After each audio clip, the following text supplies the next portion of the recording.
Muy buenas tardes a todos. Bienvenidos a el programa ejecutivo de gerencia de PwC Venezuela en sus 85 años de presencia en el país. El día de hoy tenemos una conferencia pues con una ponente de lujo. Ella se llama Silvia Leal, quien viene a hablar sobre su libro Tendencias.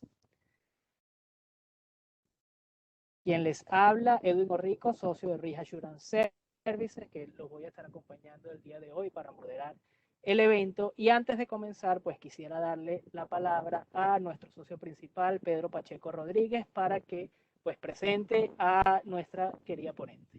Adelante, Pedro. Muy buenas tardes, gracias por su asistencia.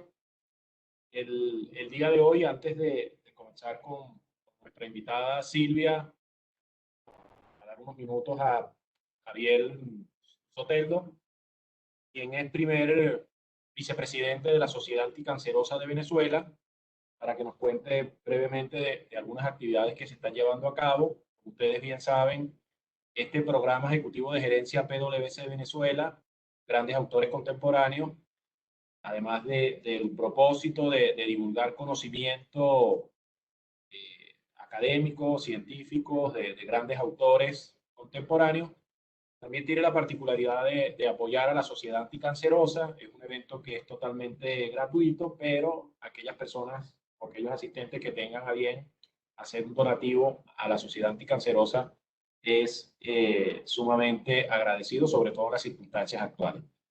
Javier, te dejo para que nos cuentes un poco uno de los aspectos que estás adelantando en la sociedad anticancerosa, que sin lugar a dudas va a ser de interés para la audiencia.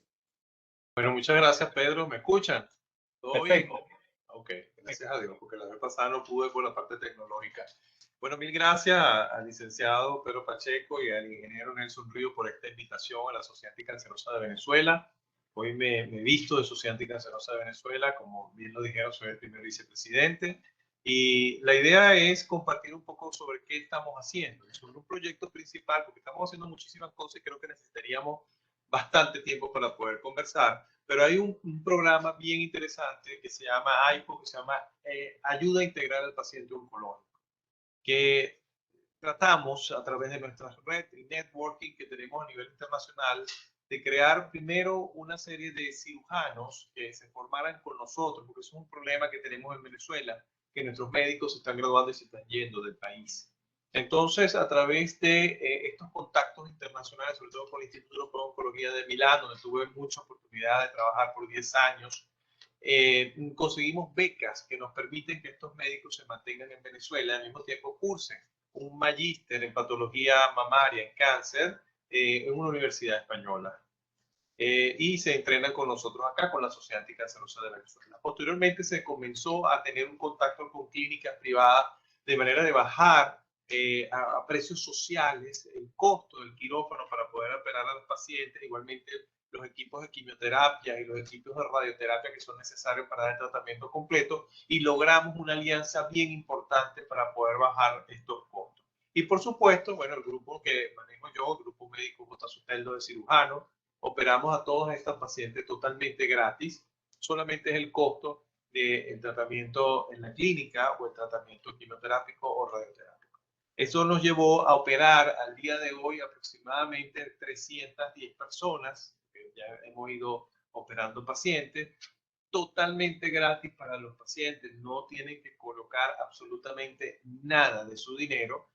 Sin embargo, es un proyecto que en su momento fue muy ambicioso y lo seguimos manteniendo porque son muchas las personas que están detrás de todo este sistema de ayuda a pacientes con cáncer, sobre todo el cáncer de mama, que es la primera incidencia en nuestro país. Sin embargo, pues necesitamos que la gente done y dé aportes para seguir adelante con este hermoso proyecto, que de hecho fue nominado afuera de nuestra frontera como un proyecto de impacto social, porque no solamente hay que recordar que estamos salvando una vida de una madre generalmente con cáncer de mama, sino que también estamos manteniendo la estructura de una familia, como son las familias venezolanas matriarcales.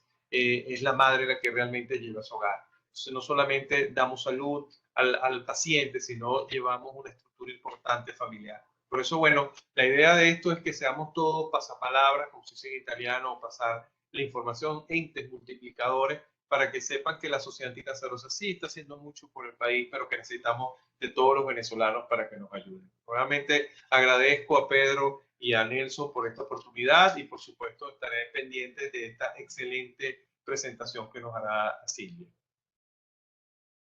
Doctor, muchísimas gracias.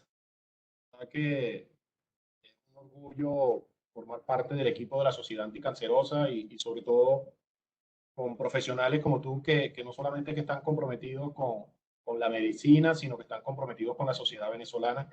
Yo añadiría a lo que tú comentaste que también es una forma de retener talento y de formar talento y de hacer sociedad. Entonces, la verdad que es una labor muy completa y te estamos sumamente agradecidos. Gracias. Ahora sí, bueno, damos inicio a nuestra actividad. Hoy tenemos una invitada de lujo, Silvia Leal, divulgadora científica, conferenciante, experta en temas de transformación digital, la cuarta revolución industrial, liderazgo, innovación, estrategia, el futuro del empleo. Yo añadiría algo más que es también alguien inspirador y motivacional para las nuevas generaciones y para el mundo de las mujeres. Siempre es grato tener esa mirada y esa óptica en un ámbito que normalmente está dominado, por decirlo así, por el sexo masculino. Y esta mirada siempre también es muy refrescante. Entonces, Silvia, bienvenida. La verdad que muy agradecido de que compartas el día de hoy. Sabemos el esfuerzo que significa con 6 horas de diferencia el que nos estés acompañando. Se agradece y la verdad que, bueno, todo tuyo y adelante y todos muy expectantes de los seguros mensajes que nos vas a dar.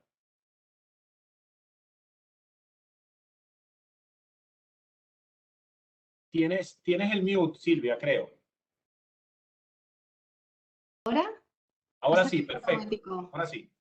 Genial. Pues muchísimas gracias. Veo que se siguen conectando personas y como entiendo que no han escuchado el mensaje del principio, en este evento queremos insistir a todos los asistentes de la necesidad de contribuir con la asociación que nos acaba de presentar Javier, la Asociación contra el Cáncer, de manera que quienes estén conectándose ahora, que lo tengan muy presente, que la asociación les está esperando. Dicho lo cual, encantada de estar hoy con todos y vamos a empezar compartiendo la presentación que tengo preparada. Bueno, pues, ¿cómo empezó todo, verdad? De repente, parece que ha cambiado absolutamente todo. No nos lo esperábamos, pero ¿cómo empezó todo? ¿Lo recordamos? La pesadilla empezó a las 10 de la mañana del 31 de diciembre, momento en el que una inteligencia artificial de la compañía canadiense Blue Dot advirtió a todas las agencias mundiales sobre una emergencia sanitaria. Acababa de detectar esta inteligencia artificial 27 casos de neumonía por causa desconocida y todos los contagiados, todos, eran vendedores de un mercado local que compartían una patología muy similar.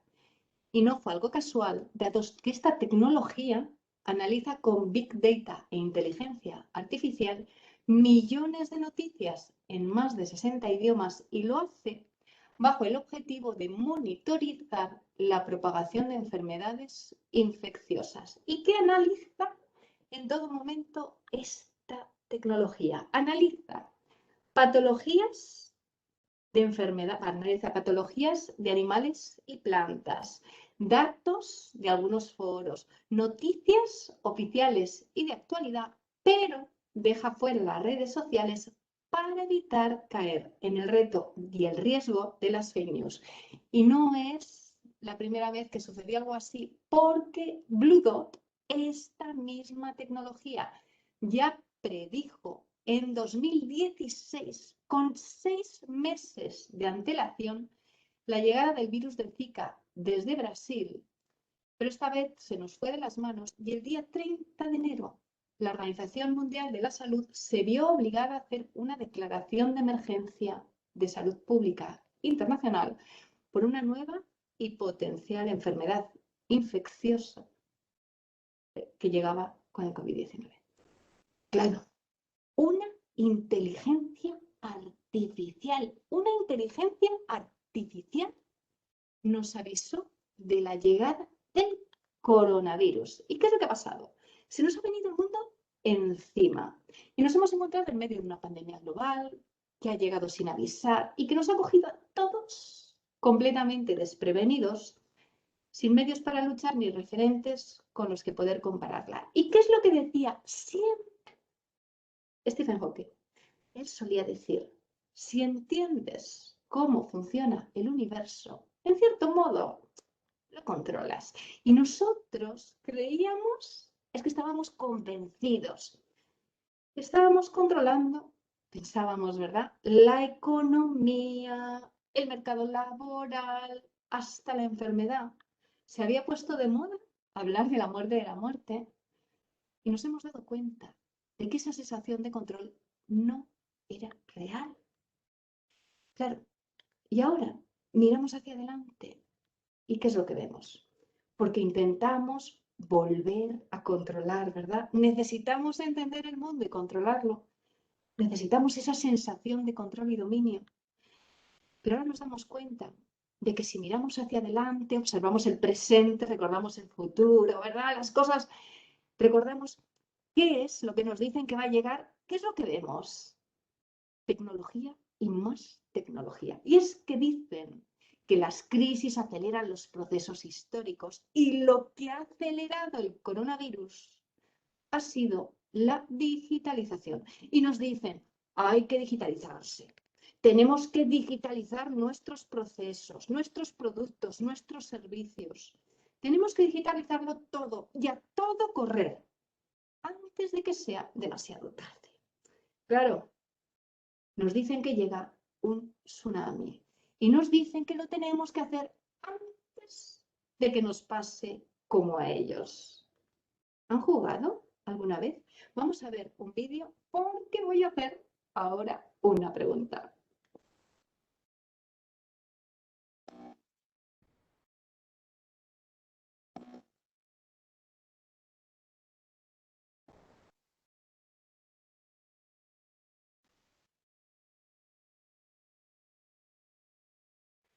¿Quién no recuerda este juego, verdad? El teleolito. En España le llamaban el telepón, en Europa también, en Latinoamérica el telebolito, y resulta que es un juego de 1972, lo que ha podido llover desde entonces, ¿verdad? ¿Y por qué lo he puesto? Porque ¿alguien ha visto una pelota? Fijémonos bien en la pantalla. Fueron incapaces de dibujar una pelota. Dibujaron un cuadradito que se desplaza a lo largo de la pantalla, simulando una partida de juego de mesa. Pero ¿qué es lo que pasó con el telebolito? Pues sucedió lo siguiente. En 1982, 10 años después, con este juego que hoy no hubiera pasado un concurso de estudiantes que no tenía una pelota, tenía un cuadrado que se desplazaba de un lado al otro, generó 3.000 millones de dólares. ¿Vemos cómo avanza de rápido la ciencia y la tecnología? 3.000 millones de dólares, un juego que no tenía ni una pelota. Un juego que todos conocemos. Y un juego que demuestra lo rápido que avanza todo, pero también otra cosa más. Y es que todo el mundo les dijo, tenemos que actualizar la calidad de los juegos. Llegan nuevas tecnologías, hay que actualizar la calidad del juego. Atari. Pero ellos habían sacado el primer juego comercializado de manera masiva de la historia. Eran los mejores, indiscutible, los mejores. El primer juego comercializado electrónico de manera masiva. ¿Cómo les iba a ir mal a ellos? No podía irles mal. Hasta que en 2014 declararon la quiebra. Declararon la quiebra porque no fueron capaces de adaptar a tiempo la calidad de sus juegos. Y claro, Y ahora nos encontramos con que nos puede suceder algo parecido y todo el mundo nos dice, llega un tsunami. El COVID ha acelerado un tsunami digital. Y es verdad que llega un tsunami y que tenemos que tener miedo. Bueno, pues quiero demostrar que no estoy de acuerdo. No nos enfrentamos a un tsunami. El coronavirus no nos ha traído un tsunami digital, por mucho que nos hagan creer algo así. Y tengo pruebas para demostrarlo. Porque ¿cuál es la velocidad de un tsunami? ¿Serán quizás los 120 kilómetros por hora que podría coger el guepardo, el mamífero más rápido del mundo? No. ¿Qué va? Un tsunami va mucho más rápido incluso que este coche, el Tuatara, que está en torno a los 500 kilómetros por hora. Porque ¿saben cuál es la velocidad de un tsunami? La velocidad de un tsunami puede llegar a los 900, 907 kilómetros por hora, que es la velocidad de un Boeing 787 en velocidad de crucero. Claro, y nosotros hemos experimentado alguna vez, muchos de nosotros, esa velocidad. Y cuando llega un tsunami es muy difícil que te avisen con tiempo. ¿Y cuánto tiempo hace que nos dicen que nos tenemos que digitalizar? Claro, y ahora con el tsunami que ha llegado, ¿verdad?, del coronavirus, nos dicen que todavía tenemos que ir más rápido. ¿Pero es un tsunami? No, porque nos están avisando desde hace tiempo. Y porque cuando llega un tsunami es muy difícil que te puedas escapar. Puedes, pero es complicado. Y aquí nos han avisado con tanto tiempo que todavía podemos reaccionar. No nos tiene por qué pasar lo que le pasó a Atari con el telefonito, porque lo que estamos viviendo, ¿verdad?, no es un tsunami, es una revolución industrial cuarta, efectivamente, que afecta a todos los sectores de actividad y también a todos los tipos de empresa. Y por eso lo que tenemos que tener no es miedo. Lo que tenemos que tener es muy claro que el futuro no es tan complejo, las tendencias están ahí, no es tan difícil verlas. Y tenemos que entender cuáles son las claves de ese futuro para prepararnos ahora. Porque si abrimos bien los ojos, podemos observar que tanto a nivel personal como profesional y empresarial es nuestra gran oportunidad de salir reforzados de esta crisis que nos ha tocado vivir. ¿Y por qué? Porque vamos a recordar qué es lo que decían algunos organismos internacionales respecto al punto y aparte que marca la tecnología. Datos del Banco Interamericano de Desarrollo, ¿verdad? ¿Qué decía antes del COVID? Decían, si analizásemos qué es lo que ha pasado con las inversiones realizadas en innovación no digital, el retorno ha estado en torno a los $3 por cada dólar invertido. Sin embargo, si analizamos lo que ha pasado en las innovaciones digitales, el retorno está en torno al 20, es decir, 6 veces más alto. Por eso ahora tenemos que digitalizarnos porque es nuestra tabla de salvación para ganar productividad y también aumentar los ingresos del negocio. Y vuelvo de nuevo a datos de organismos internacionales calculados a nivel global que dicen aumentar en un 10% la digitalización de un país aumenta de media y un 10%. Tal y como estábamos todos, no es nada, 3% el PIB. ¿Cómo no nos vamos a subir a esta transformación, verdad? Pero claro, si está todo tan claro, si de verdad todas estas cifras estaban ahí, si todos sabíamos que teníamos que sumarnos a la digitalización, ¿por qué íbamos tan lentos?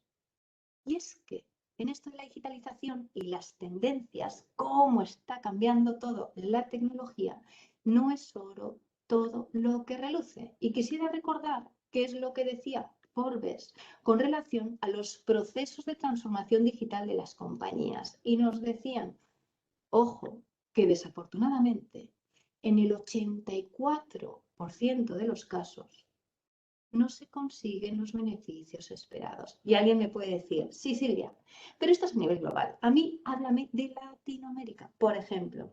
Y tenemos los datos de Conclar y Colombia, que decía que entre el 30 y el 84%, porque coincidían en este dato, de las compañías que hacen procesos de digitalización no obtienen los beneficios esperados.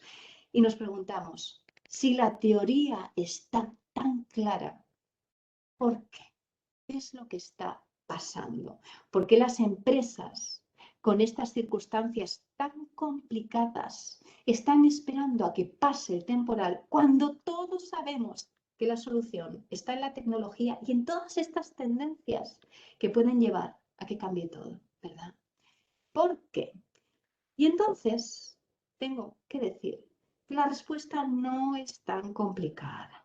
Hay un informe de la Comisión Europea que hizo un estudio global y dijo, el problema está en que en el 62% de las ocasiones la cultura de la empresa no está preparada para estos procesos de transformación. Tenemos una tecnología maravillosa. Hemos visto lo que fue capaz de hacer frente a la llegada del COVID. Nos avisó con un mes de antelación. Pero es que no estamos preparados, porque tenemos una cultura, como todos sabemos, con una cierta resistencia al cambio y esto nos sale carísimo. Pero claro, con la cultura pasa algo muy curioso y es que todo el mundo habla de cultura, ¿verdad? Todos. ¿Cuántas empresas hacen estudios sobre cultura? Y lo curioso es que si nos pusiéramos a hablar entre nosotros, nos daríamos cuenta de que a la hora de buscar las definiciones, la cultura tendría unas definiciones muy distintas en función a quién preguntásemos. De manera que, ¿cuál es el problema detrás de esta resistencia a la digitalización que frena lo que nos trae todas estas tendencias? Los cambios en el mercado laboral, en la empresa, en la educación. ¿Qué es la cultura? Pues bien, vamos a ir a la definición de 1984, que aparecía en Busca de la Excelencia, que es el libro en donde se puso encima de la mesa por primera vez el término. Peters y Waterman, ellos fueron los que acuñaron este término y decían que la cultura son las normas y los valores y la forma de pensar que marca el comportamiento de una organización y que normalmente en el corto plazo no suele cambiar. En el medio, un poquito, pero en el largo sí. Y si estamos en una organización y no nos damos cuenta de que la cultura está cambiando, puede ser el principio del final. Pero nosotros no estamos aquí para hablar de problemas, ¿verdad? Bastante problema tenemos ya con el coronavirus, con esta crisis. Estamos buscando soluciones. Y nos preguntamos, ¿qué es lo que tenemos que hacer para que la cultura favorezca este proceso de digitalización y permita que la tecnología entre en todos los ámbitos? ¿Qué es lo que tenemos que hacer? Y no se me ocurre nada mejor para demostrarlo que poner otro vídeo. Una vez, un grupo de científicos encerró a 5 monos en una jaula, en cuyo centro colocaron una escalera. Sobre ella, un montón de plátanos. Cuando uno de los monos subía a la escalera para agarrar los plátanos, los científicos lanzaban un chorro de agua fría sobre los que se quedaban en el suelo. Esto lo fueron repitiendo una vez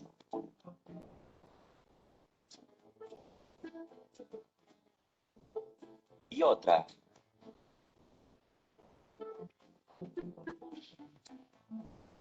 Y otra más, hasta que pasado algún tiempo, los monos aprendieron la relación entre la escalera y el agua, de modo que cuando un mono iba a subir la escalera, los otros le molían a palos.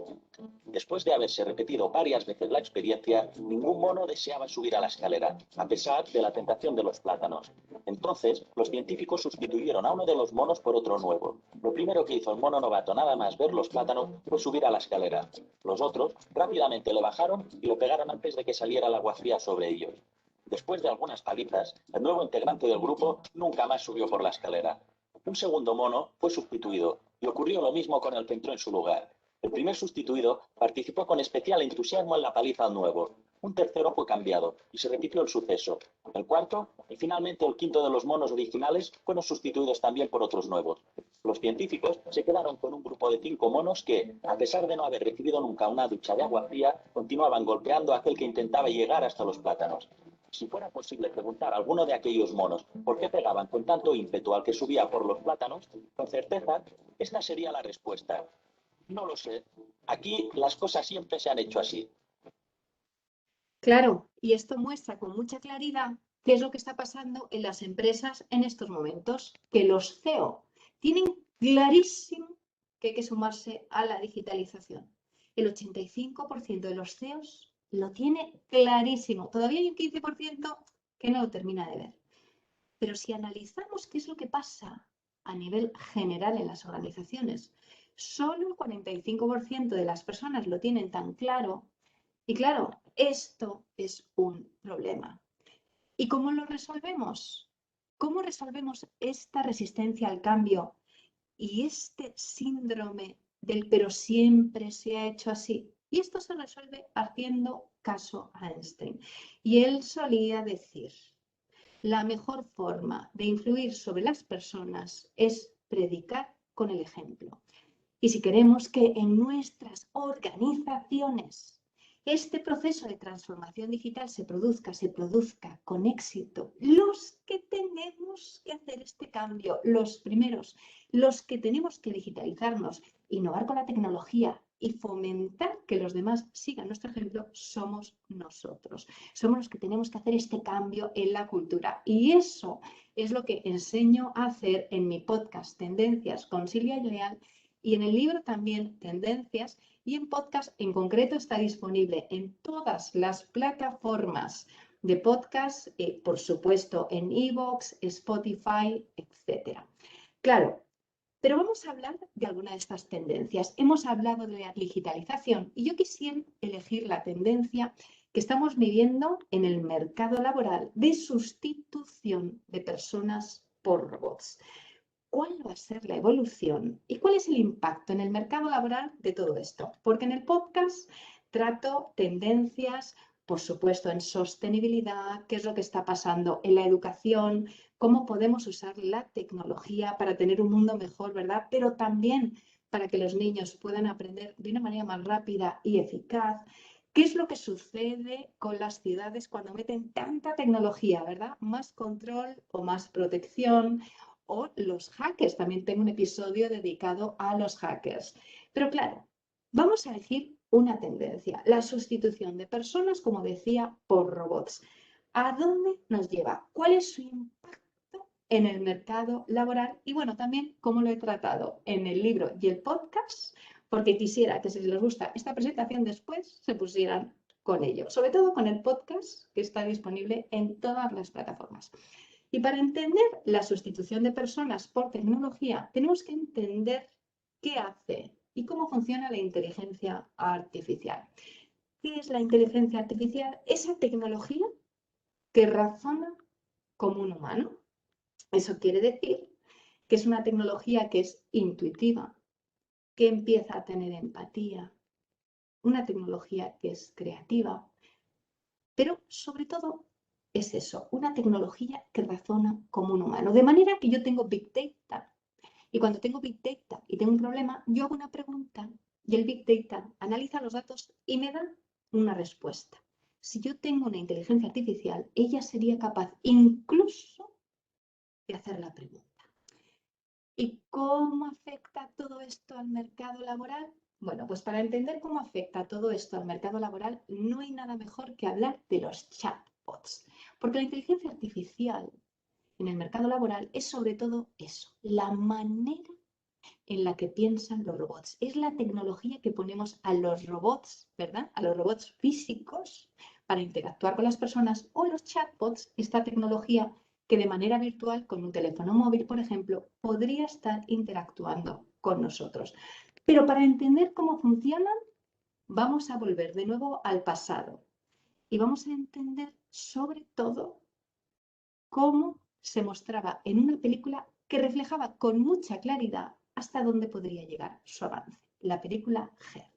La mujer con la que salgo, Samantha, es un sistema operativo. ¿Estás saliendo con uno ese y qué tal? Me siento muy unido a ella. Cuando hablo con ella, noto como que está conmigo. Quiero aprenderlo todo, sobre todo. Quiero descubrirme a mí misma. Yo también quiero eso para ti. Sigue.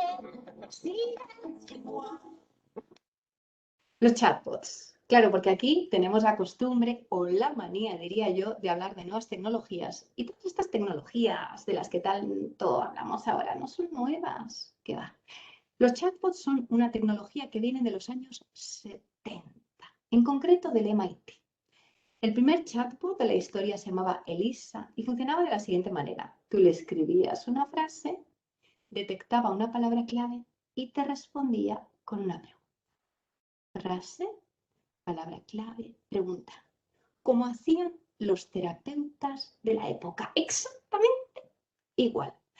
Pero la ciencia avanza, la tecnología también. Lo hemos visto antes, ¿verdad? Con el telebolito de Atari. Y en 2014, un chatbot pasó el test de Turing, una prueba que fue diseñada por Alan Turing. Y Alan Turing dijo, el día que una máquina pase esta prueba, podríamos decir que razona como una persona. Y esto sucedió en 2014. Un chatbot llamado Eugene Goffman logró convencer a los jueces haciéndoles creer que era una persona de carne y hueso. Claro. Y todo esto ha avanzado tanto que hasta la Organización Mundial de la Salud ha usado chatbots estos días, estos meses, estos 2 últimos años, para informar a los ciudadanos sobre el avance y las dudas que tenían con el coronavirus. Y dice Salesforce en sus últimos informes que en estos momentos el 69%, ojo, 69%, de las personas que van a hablar con una organización prefieren hablar antes con un chatbot que hacerlo con una persona cuando tienen una pregunta de respuesta corta. Y nos preguntamos, ¿y esto cómo puede ser? ¿Cómo puede ser que una persona prefiera hablar con una máquina antes de hacerlo con un ser humano como él cuando tiene una pregunta para una organización? ¿Cómo puede ser? Parece algo un poco descalabrado, ¿no? Pero nosotros pensamos, por la experiencia que tenemos en este ámbito, que realmente las personas buscan en algunos momentos que no se les juzguen por las conversaciones que puedan tener. Que no se les juzgue. ¿Y algo más? Que no se tenga prejuicios, o sea, que la persona con la que está interactuando no tenga sus prejuicios criados. Los asistentes realmente siempre son políticamente correctos, porque para eso están enseñados así. Escuchábamos a Cristina Sánchez, CEO de Aquilae, una empresa española que desarrolla chatbots, y decía, sí, es verdad, tiene sentido, no juzgan, responden muy bien, son eficientes, pero ¿significa esto que estamos llegando al final del mercado laboral? ¿Personas sustituidas por máquinas? Pues no, no es así. Porque antes de la llegada del coronavirus, en enero del 2020, decían los organismos oficiales, a quienes yo no me atrevería a llevar la contraria, la digitalización, la robótica y sobre todo la inteligencia artificial van a acabar con 75 millones de puestos de trabajo. Pero antes del 2022 habrán generado 133 millones. Es decir, pongamos la vista atrás y recordemos que hoy tan solo se conservan un 1% de los empleos que había hace un siglo. Es un proceso natural donde se destruye empleo como llegada de las nuevas tecnologías como resultado de su llegada, pero se generan puestos de trabajo nuevos. Ahí tenemos los expertos en ciberseguridad, en marketing digital, etc. ¿Qué es lo que sucede?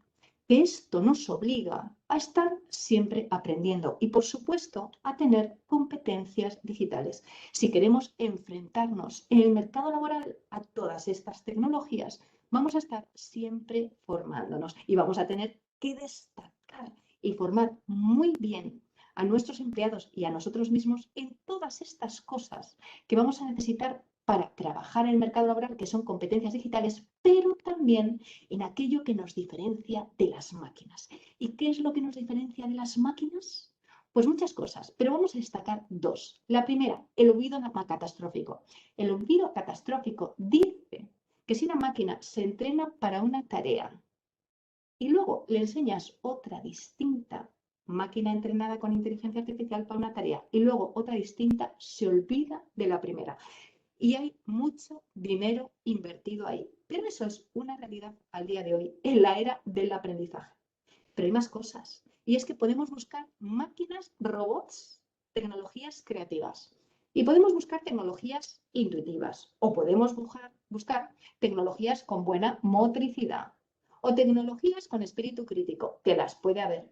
Pero una tecnología que sea creativa y además intuitiva, que tenga una buena motricidad, que tenga espíritu crítico, que sepa trabajar en equipo, todo eso no lo vamos a encontrar porque no lo hay. Y quizás en el futuro lo haya, pero va a ser carísimo. Y al día de hoy, desde luego, es inexistente. Y nosotros, los seres humanos, no estamos diseñados para hacer tareas concretas como la tecnología. Todo lo contrario. Y es ahí donde está nuestra empleabilidad, la gran tendencia del mercado laboral. Porque lo que nos diferencia de las máquinas es lo que nos hace empleables. O dicho de otra manera, lo que nos diferencia de los robots es lo que nos va a garantizar estos puestos de trabajo. Y cuanto más humanos seamos, más difíciles seremos de sustituir. Y para más información sobre esta tendencia y todas las demás, Tendencias con Silvia Leal en todas las plataformas, porque hay muchísimas oportunidades ahí fuera, pero hay que salir a por ellas. Y espero que esta conversación, la serie y el libro nos ayude a todos a salir a hacerlo.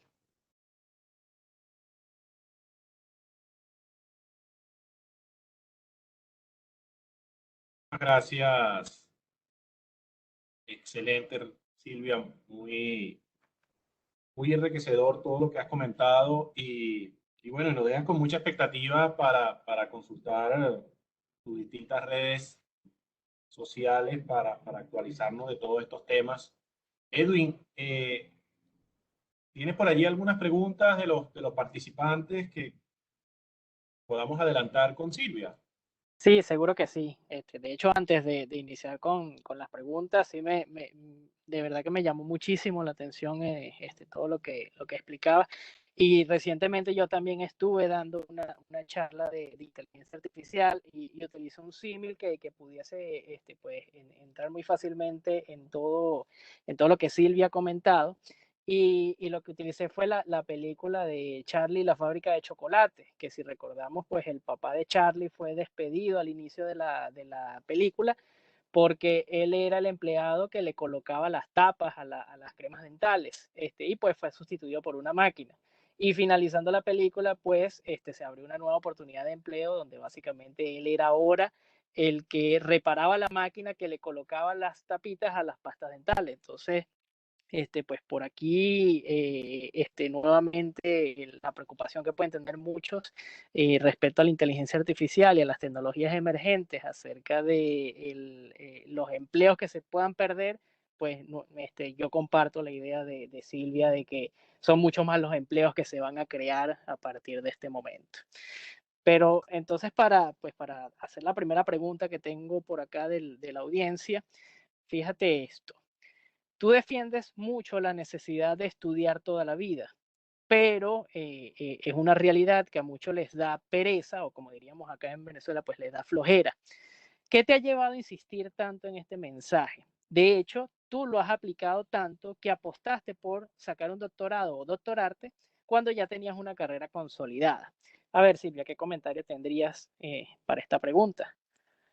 Bueno, pues yo tendría que decir que tenía una carrera, tenía 3 másteres y decidí hacer la tesis doctoral porque yo creo que estudiar es algo que, bueno, tiene que combatir con muchos prejuicios, ¿no? Porque parece que es una carga y es un lastre.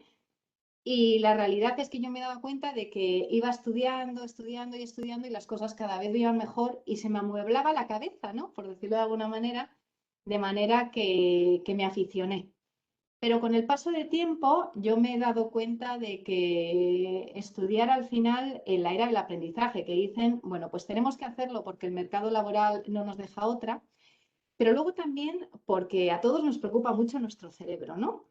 Y bueno, pues pensamos en la vejez y pensamos en, bueno, pues sí, hay muchas personas que se dedican, ¿no?, a tomar medicación y demás porque quieren tener la cabeza bien. Y resulta que hay investigaciones muy curiosas relacionadas con el aprendizaje, porque Ramón y Cajal, en 1906, en 1910, ya decía que las neuronas del cerebro se regeneran. Y le dieron un Nobel, pero siempre le dijeron que no tenía ninguna razón, que nacemos con las neuronas y que estas, con el paso del tiempo, con la madurez, accidentes o drogas y bebidas, pues se iban deteriorando y morían. Y bueno, le dieron el Nobel, pero y por más estudios que publicó, pues nunca, no le creyeron. Y lo que ha sucedido en el siglo XXI, ya ha empezado el siglo XXI, es que se ha demostrado que tenía razón. Entonces, ¿qué es lo que sucede con las neuronas? Pues que efectivamente se regeneran. ¿Y cómo se regeneran? Estudiando. Entonces, si tan preocupados estamos de nuestro cerebro y el cerebro de las personas que están con nosotros, de verdad tendríamos que ser conscientes de que esto de estudiar es bueno, primero, porque desde un punto de vista profesional nos va a ir ayudando y al final la vida es así, o sea, tú estudias y bueno, pues te puede costar un poquito más o un poquito menos, pero el tiempo acaba poniéndote en tu sitio y te acaba recompensando, yo lo tengo clarísimo. Hay que estudiar. Segundo, porque si quieres hacer el trabajo bien, en un momento como este, o sea, no te queda otra. O sea, si no estudias, si te pones al día en todas las tecnologías, etcétera, no vas a hacer tu trabajo bien. A lo mejor hoy sí, en 2 años, ¿no? Y tercero, porque no podríamos encontrar una medicina más barata para nuestro cerebro. Entonces, ¿yo por qué estudié? Pues porque me gustaba, yo he sido siempre lo que se llama una rata de biblioteca, a mí me encanta estudiar, pero desde luego después de ver lo bueno que es para mi cerebro y lo bueno que es para el cerebro de quienes me acompañan, pues la verdad es que no dejo de insistir a todos en la importancia de estudiar porque, insisto, es lo mejor que podemos hacer si realmente queremos no solo alargar nuestra vida, sino hacerlo de una manera sana. Qué bueno, Silvia, qué bueno. Gracias de verdad. Pues yo creo que aquí muchos somos como tú, pues ratones de biblioteca que nos la pasamos estudiando. Fíjate, Silvia, otra pregunta. En tu libro y en tu podcast te centras mucho en el futuro, en un momento en el que muchos están luchando por sobrevivir. ¿Por qué lo haces? Bueno, yo me centro en el futuro porque es que estoy muy cansada de escuchar que el futuro es incierto. Y con un poquito de sentido común es muy fácil entender cómo es el futuro. Yo grabé un programa de televisión que se llama La Cuarta Revolución, disponible en Televisión Española a la carta, donde mostraba los últimos avances científicos y tecnológicos que se habían conseguido en muchas instituciones, hospitales, etcétera, y cómo podría ser el mundo si todo eso se democratizase, ¿no? Bueno, pues yo tuve esa suerte, pero si leemos la prensa podemos hacer 2 cosas. Una, centrarnos en las noticias negativas, quedarnos sin fuerzas, y el sumatorio de estímulos no incrementa el problema, pero sí la percepción de la amenaza y nos deja sin fuerzas, entonces eso es negativo. Pero ojo, es que esas noticias que nos van llegando y demás te dan información sobre cómo va a ser el futuro. ¿Y cómo sería el futuro? O podría ser el futuro si incorporásemos la tecnología en los colegios y, por ejemplo, la inteligencia artificial, que hay aplicaciones que reducen el tiempo de estudio a 1/3. Imaginemos esa tecnología de inteligencia artificial aplicada, por ejemplo, ¿no?, al estudio de las personas pues de más edad, que hablábamos antes que tenemos que estudiar pero no tenemos tiempo, ¿no? Y nos ayuda a estudiar de una manera más rápida y divertida. O cómo sería el futuro de la medicina si llegase la tecnología. Y bueno, tengo un episodio sobre las superbacterias, ¿no? Y cómo sería la inteligencia artificial aplicada a las enfermedades raras, por ejemplo. O cómo sería la inteligencia artificial aplicada a la sostenibilidad de las ciudades y a la movilidad, que tengo otro episodio del podcast sobre eso. Entonces yo intento ver, el futuro no está escrito y puede ser un desastre o puede ser positivo, ¿no? Entonces yo intento ver cuál sería el futuro optimista si las cosas que están sucediendo hoy, que son esas tendencias, se democratizasen, porque si ves ahí cuál es ese posible futuro, ya entiendes qué es lo que tienes que ir haciendo poco a poco para llegar hasta ahí. Entonces, ¿por qué trato de centrarme tanto en el futuro? Porque si lo visualizamos y lo visualizamos de una manera muy concreta pero optimista, sabremos qué es lo que tenemos que hacer para llegar ahí. Y si nos quedamos en las noticias negativas que nos comen, que aquí también hay muchas, ¿no? Lamentándonos, preocupándonos y dándoles nuestras fuerzas, pues la verdad es que no llegaremos a ningún lado. Y nadie puede saber cómo es el futuro porque depende, estoy viendo en el chat, de noticias políticas, por ejemplo, y decisiones de personas que, bueno, que la manera que tienen de tomar estas decisiones pues va mucho más allá de la lógica, ¿no? Pero bueno, con este posible futuro y un poquito de realidad encima de la mesa, de verdad que no es tan difícil saber qué es lo que va a pasar. Y bueno, de hecho yo llevo ya tiempo escribiendo libros sobre tendencias y tengo que decir que he acertado, yo diría que en casi todo. Qué bueno de verdad. Y bueno, y más pensando que nosotros, está en nosotros pues poner ese granito también para construir ese futuro. Y qué mejor que pues utilizar todas estas tendencias tecnológicas para que ese futuro sea más positivo y menos negativo. Buenísimo. Fíjate, sabemos que tu tiempo de verdad que es bastante valioso y ajustado y pues vamos a hacer una última pregunta en aras de tu agenda que está un poco complicada. Fíjate, y para quienes te estén escuchando, ¿qué consejos tendrías? Porque nos hablas de que hay que salir, ¿por qué nos hablas de que hay que salir a pensar? Pero ¿cómo? Bueno, ¿yo qué consejos tendría? Yo suelo dar 3 consejos y bueno, en función a lo que estoy leyendo también en el chat voy a decir alguna cosita, ¿no? Entonces, el primero que daba era sobre la necesidad de aprender, pero yo sé, o de estudiar, que la triste realidad es que hay muchas personas que no tienen medios para hacerlo, ¿no? Y es verdad también que hay muchas personas, muchas familias que no tienen ni siquiera acceso a la tecnología. Pero la realidad es que poco a poco cada vez manteniendo más acceso y la otra realidad es que cada vez hay más formación gratuita. Y a mí me encantan los MOOCs, Massive Online Open Course. De hecho, bueno, yo he hecho un montón, que es formación online gratuita de universidades y de instituciones maravillosas. Y puedo estar hablando del MIT, de Harvard, Stanford, etcétera.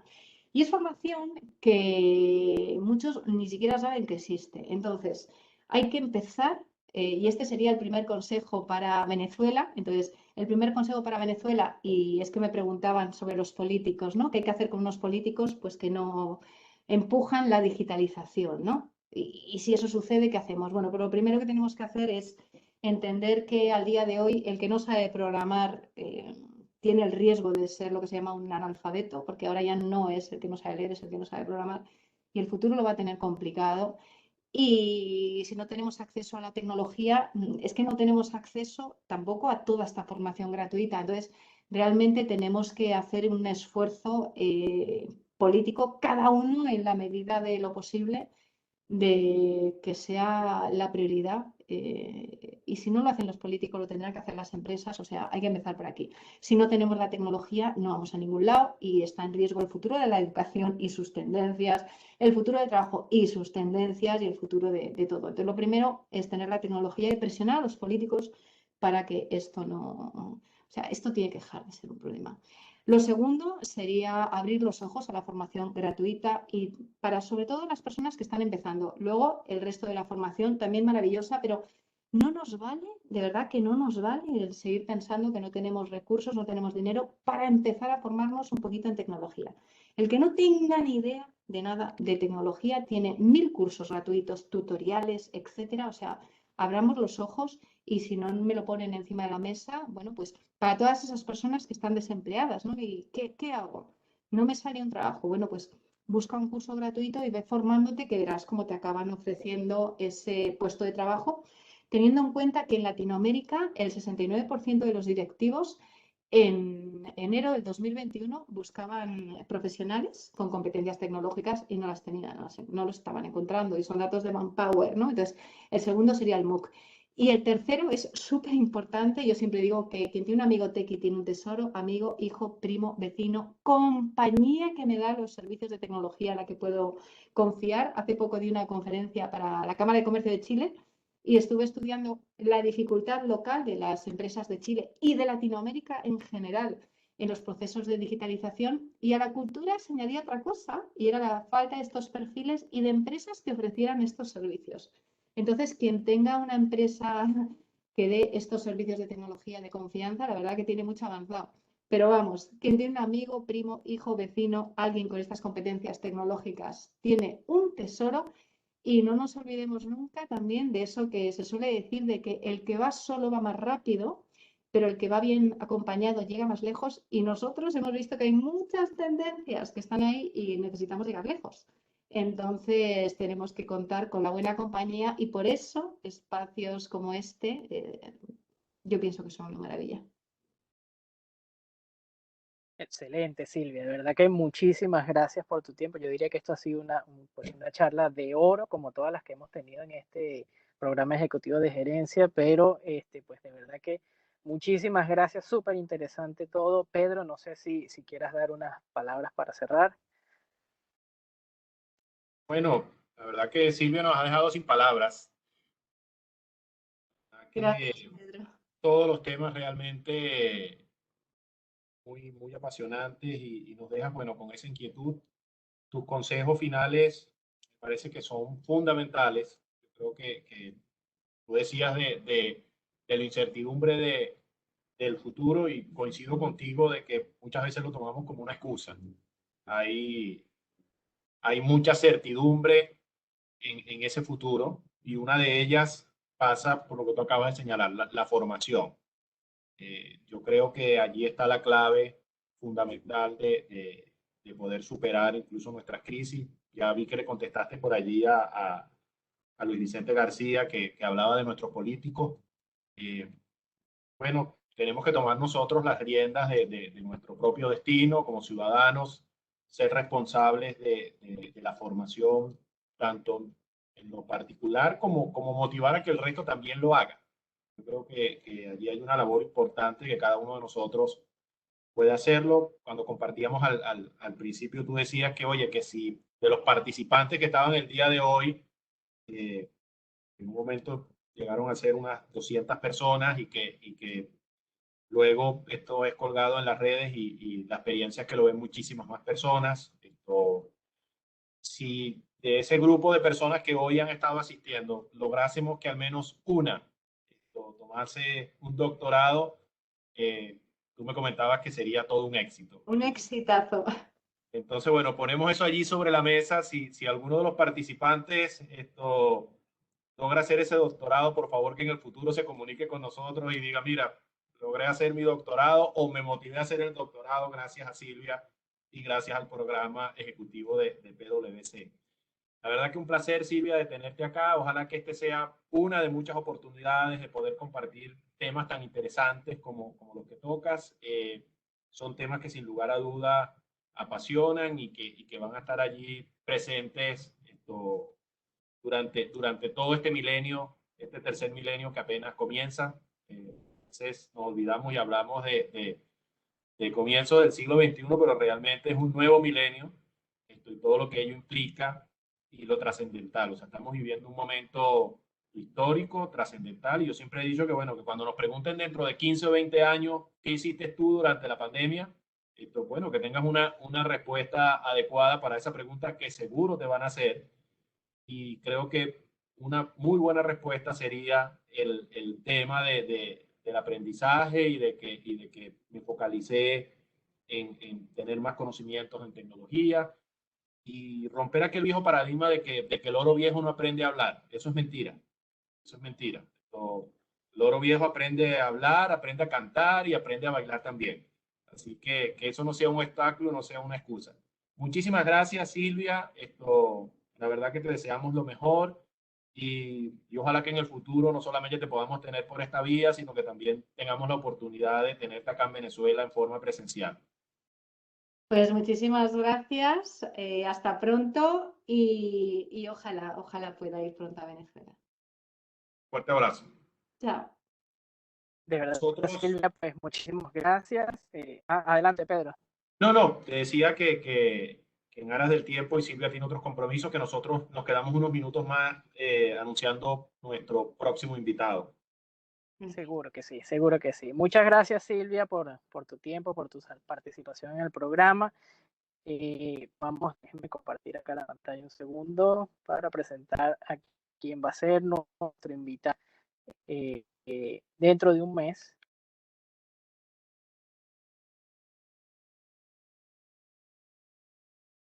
Ok, el de octubre, a partir de las 3 de la tarde, pues estaremos con Xavier Kimber, quien nos va a traer pues las impresiones de su libro Gestionar estratégicamente claves para tomar decisiones en la era de la incertidumbre.